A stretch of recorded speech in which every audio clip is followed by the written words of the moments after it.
reflexão sobre Provérbios capítulo 30. Amém? Como Provérbios 30 é um capítulo um tanto extenso, nós não iremos fazer a leitura completa do capítulo. Sugiro aos irmãos que façam a leitura completa e nós vamos apenas nos ater aos versículos de número 1 ao versículo de número 6 de Provérbios. E diz a palavra do Senhor: Palavras de Agur, filho de Jaque, o oráculo. Disse este varão a Itiel e a Ucal: Na verdade, eu sou o mais bruto do que ninguém. Não tenho o entendimento do homem, nem aprendi a sabedoria, nem tenho o conhecimento do santo. Quem subiu ao céu e desceu? Quem cerrou os ventos nos seus punhos? Quem amarrou as águas na sua roupa? Quem estabeleceu todas as extremidades da terra? Qual é o seu nome? E qual é o nome de seu filho, se é que o sabes? Toda a palavra de Deus é pura, escudo é para os que confiam nele. Nada acrescentes às suas palavras, para que não te repreenda e sejas achado mentiroso. Amém? Oremos. Senhor Deus e Pai, queremos te rogar nesse momento, Senhor, que o Senhor, pela tua infinita misericórdia, fale conosco, fale com a tua igreja. Precisamos ouvir tua voz. Precisamos ser ensinados, admoestados pela tua palavra. É o que nós te pedimos e te agradecemos neste dia, no nome do teu Filho amado Jesus Cristo. Amém. Irmãos, nessa reflexão em Provérbios 30, vemos que Provérbios capítulo 30 e capítulo 31 não foram escritos por Salomão, embora alguns tentem atribuir meio que de forma forçada a Salomão, mas temos vários relatos e a própria Bíblia, no caso, refere-se a como se fossem 2 capítulos anexos que foram colocados pelo próprio Salomão ao fim de sua obra. E a respeito desse capítulo 30, o que podemos dizer? Ele foi escrito por Agur. Não temos muita informação de quem foi Agur, quem foi esse personagem. Temos algumas informações bem rasas e alguns estudiosos trazem algumas informações para nós sobre quem é esse personagem. E é importante que falemos dele para falar sobre a autoria desse capítulo. Agur, é interessante falar sobre o seu nome. Seu nome do hebraico ele traduz para o português aproximadamente a ideia de colecionador. O Agur seria a palavra, o significado da sua palavra seria o colecionador. E cai bem essa questão ao personagem, visto que quando nós aprofundamos um pouco e tentamos descobrir um pouco mais sobre o personagem Agur, ele era uma pessoa que se dedicava a conhecer também, cada vez mais, aquilo que ele pudesse sobre todas as coisas, entendeu? E quando ele mostra a questão no versículo 2, que ele se considera bruto, ele o faz mostrando uma imensa humildade, porque realmente ele obtinha sempre conhecimento, ele tinha um conhecimento considerado razoável, considerado até um bom conhecimento para a época. Nós entendemos que Agur, como diz a Escritura, no capítulo 1, ele era filho de Jaque. E quando a gente começa a ver quem era Jaque, quem era o seu pai Jaque? Jaque, ele era da tribo ismaelita, ou seja, da tribo de Ismael, a tribo que deu origem ao povo árabe. Sabemos que assim como tivemos os filhos, né, os 12, que vão se tornar os 12 patriarcas, né, de Israel, não apenas temos 12 patriarcas de Israel, mas também tivemos 12 filhos de Ismael, que também se tornaram os 12 principais príncipes árabes. Né? Onde nós podemos ver isso? Podemos ver isso em Gênesis, capítulo 25, o versículo 13 e 14. Então pedimos que os irmãos também possam estar lendo posteriormente, para entender que esse recado sobre a questão de Ismael, nós vemos ali escrito e registrado em Gênesis capítulo 25, o versículo 13 e 14, sobre a questão da descendência de Ismael. Né? Então nós vemos ali que o sétimo filho de Ismael se chamava Massá ou Massa, aí são questões de pronúncia, e vai dar origem a uma terra, né, na Arábia, e desse lugar é que vem Jaque, né? Era uma tribo ismaelita. Essa tribo ficava aproximadamente na região mais ao norte da Arábia. Né? E temos ali no caso então o seu descendente de Jaque, que seria Agur, que seria esse grande homem que pelos nossos estudos e pela maioria, é um consenso na maioria dos teólogos, ele faz a sua vida como um contato, né, de amizade com Salomão. Alguns consideram que ele trabalhava no palácio juntamente com Salomão.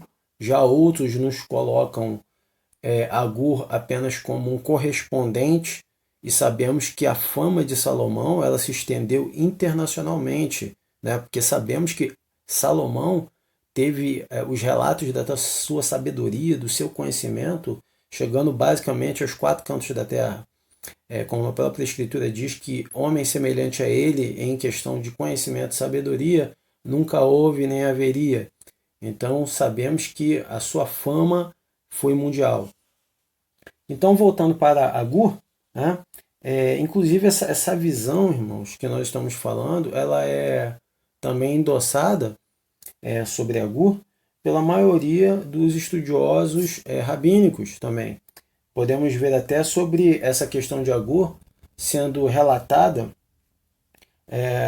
pela imprensa do Reino Unido, que é a Society Press, no caso, que é uma imprensa voltada para os estudos judaicos, né? a Society Press, no caso, e ela vai falar a respeito dessa questão de Agur. Né? Ela defende essa ideia a qual nós estamos passando aqui para os irmãos. Tá? E essa Society Press, ela, no caso, ela vai escrever para nós vários estudos bíblicos, no caso, de acordo com a tradição judaica, tá? Bem antiga. Temos estudos tanto da Torá quanto estudos do Talmud. Né? E o Talmud ele vai, no caso, para os irmãos que não conhecem, não sabem o que é o Talmud ele vai reunir vários estudos da tradição oral judaica e da tradição oral do povo de Israel, no caso, discutido pelos grandes rabinos, os grandes líderes do judaísmo. E ali nós temos discussões não apenas dos livros de Moisés, do Pentateuco, mas de toda a Torá também. E, inclusive temos discussões sobre os livros de Provérbios. Amém? Então, o que eu gostaria de deixar para os irmãos. No capítulo 30, nesses versos de 1 a 6, nós vemos três grandes partes, que se é que a gente pode assim subdividir esses 6 versículos. Eu agruparia em 3 grandes grupos.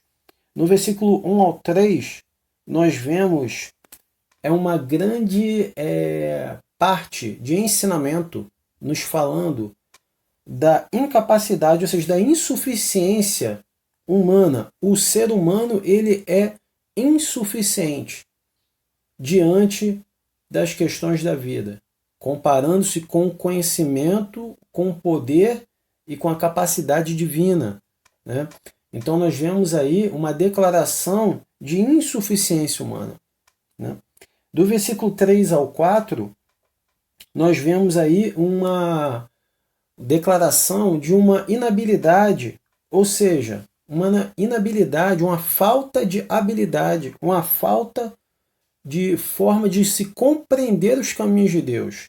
A gente ainda pode dizer que essa inabilidade seria que o homem ele acaba se embaraçando, ele acaba se enrolando quando ele tenta compreender os caminhos de Deus por si mesmo, utilizando os seus conhecimentos humanos. E nós sabemos que isso é impossível, né? Temos relato, o próprio Isaías vai falar que os caminhos do Senhor são mais altos que os nossos, o conhecimento do Senhor é mais alto, tudo relacionado ao nosso Deus está em uma esfera completamente diferente da esfera humana, não pode ser compreendida, não pode ser alcançada por conhecimento meramente humano. Amém? No versículo 5 e o 6, nós agruparíamos com um sentido, uma ideia de uma inaptidão, ou seja, de uma inabilidade, né, do ser humano conseguir viver. O ser humano, aquele que se devota a Cristo, aquele que se devota ao Senhor, né, aquele que espera a resposta, o aprendizado, a orientação da parte de Deus, esse ser humano, ou ao que nós estamos falando na nossa era, né, ano de 2020, o cristão que se dedica a isto, ele entende que ele não consegue viver sem a orientação e sem a sabedoria de Deus. Agora, então, ele deixa para nós essas informações. Quando começamos a falar nos dois primeiros versos, falamos quem era Agur, e o verso 2 e 3 do capítulo vai nos dizer: na verdade, eu sou mais bruto do que ninguém, não tenho o entendimento do homem, nem aprendi a sabedoria, nem tenho o conhecimento do santo. Então, o que Agur ele demonstra? Como nós falamos, ele demonstra toda a sua insuficiência. Ele mostra que ele não consegue. Ele não consegue lidar com os problemas, as adversidades da vida a qual nós estamos submetidos todos os dias, né? Por um motivo muito simples, porque ele começa a avaliar e ver que o futuro ele vai ser sempre imprevisível aos seres humanos. E nós, enquanto seres humanos, somos frágeis, somos incompetentes, né? E normalmente ele vai voltar essa visão, vai olhar e voltar essa visão para o Senhor, né? Vai voltar essa visão para o Senhor e entender que somente o Senhor pode nos capacitar para compreender essas questões. Tanto que ele continua no restante dos versículos, e no versículo 4 ele vai definir várias questões, várias atribuições, né, que somente o Senhor nosso Deus poderia responder. Somente o Senhor nosso Deus, ele detém todo o conhecimento, ele detém toda a sabedoria, né? Porque nós não temos como compreender os caminhos de Deus, os caminhos do Senhor, né? Esse versículo 4, ele nos mostra a nossa incompetência, a nossa falta de capacidade de compreender a sabedoria divina. É muito interessante quando a gente lê esse versículo 4 e nos remete muito, né, ao livro de Jó. Quando a gente começa a olhar com calma esse versículo 4, né, quem subiu ao céu e desceu, quem cerrou os ventos nos seus punhos, quem amarrou as águas na sua roupa. Então a gente vai se remeter àquele diálogo, àquela conversa de quando Jó, em sua dificuldade, em sua tribulação, Deus começa a arguir Jó sobre os mistérios da vida, os mistérios dessa terra, os mistérios do mundo, né? Começa a arguir Jó sobre conhecimento, toda a sabedoria divina, e Jó não tem como responder. Por quê? Porque os caminhos do Senhor são mais altos que os nossos. O conhecimento do Senhor, a sabedoria do Senhor, né? O pensamento do nosso Deus, tudo ele está acima do nosso pensamento. Amém? Continuando no versículo 5 e 6, como nós falamos, ele vai nos dar uma ideia de inabilidade, né? Que nós não conseguimos ter uma vida plena, uma vida completa, uma vida que vai nos satisfazer espiritualmente sem a orientação de Deus, sem aprender, sem absorver, entender essa sabedoria da parte de Deus, né? Ele fala ali no versículo 5 e no versículo 6, toda a palavra de Deus é pura. Algumas traduções até falam puríssima. Escudo é para os que confiam nele. Nada acrescentes às suas palavras, para que não te repreenda e sejas achado mentiroso. Está aqui uma questão de orientação e uma repreensão para que não venhamos acrescentar nada à palavra do Senhor. A palavra do Senhor ela é pura, puríssima, ela é plena, completa, não exige, não precisa de nenhum adicionamento por parte humana. Ela está completa. A palavra do Senhor Deus, pura e simples, ela é capaz de nos orientar em todos os aspectos da nossa vida, né? Em todos os aspectos da nossa vida. E eu gostaria de concluir essa palavra com um outro versículo de Provérbios. Eu acredito que esse versículo ele encerra muito bem esse capítulo 30, né? Eu gostaria que os irmãos abrissem suas Bíblias e acompanhassem, se possível, no capítulo 3 de Provérbios. E vamos ler o versículo 13, que no meu ponto de vista, para o encerramento, ele fecha bem esse capítulo, né? Provérbios, capítulo 3, versículo 13 diz: bem-aventurado o homem que acha sabedoria e o homem que adquire conhecimento. Então, Agur foi um homem que seguiu essa orientação, né? Foi um homem que achou sabedoria e que adquiriu conhecimento. É bom a gente sempre falar dessa diferença, irmão, porque o ser humano e os cristãos às vezes costumam entender conhecimento e sabedoria como algo, como sinônimos, e na verdade não são, né? Inclusive a própria origem dessas palavras tem um sentido um tanto diferenciados, né? Quando a gente pensa em conhecimento, e a palavra do Senhor nos orienta ao que? A adquirir conhecimento cada vez mais, e esse conhecimento pode ser um conhecimento geral, mas especificamente um conhecimento das coisas do Senhor, da palavra do nosso Deus. Quando a gente pensa em conhecimento, essa palavra conhecimento, ela do latim, né, ela vai nos dar a ideia de cognoscere, no caso do latim, né, que vai nos dar a ideia de conhecer, de saber, de conhecer, de obter conhecimento cada vez mais. Isso seria o conhecimento. Essa palavra, ela vem do grego que gerou a palavra gnosis, né? Que vai gerar a palavra conhecimento, razão. Então, esse conhecer, esse conhecimento está ligado ao conhecimento racional, a algo que se possa adquirir pela razão, pelo estudo, né? Pelo empenho, pelo esmero. Isso tudo pode ser entendido por esse conhecimento. Por isso que a palavra é bem clara em Provérbios e fala que adquire conhecimento, né? E Agur era um homem que entendia isso. Não é à toa que o significado do seu nome é da ideia de colecionador. Então nós entendemos que como nos tempos antigos o nome revelava muito sobre a pessoa, entendemos que Agur ele era um homem que ele colecionava várias coisas, inclusive conhecimento. Então procurava adquirir o máximo de coisas possíveis, né? Agora, em contrapartida, quando vemos a palavra sabedoria e o versículo que nós lemos de Provérbios, o versículo 13 do capítulo 3, para fechar essa passagem, fala: bem-aventurado o homem que acha a sabedoria. Então, a sabedoria ela pode ser conquistada, pode ser amultuada, assim como o conhecimento? Eu, em meu entendimento, acredito que não, irmãos. Porque a sabedoria, ela é algo que ela é dada. Ela é dada pelo Senhor, né?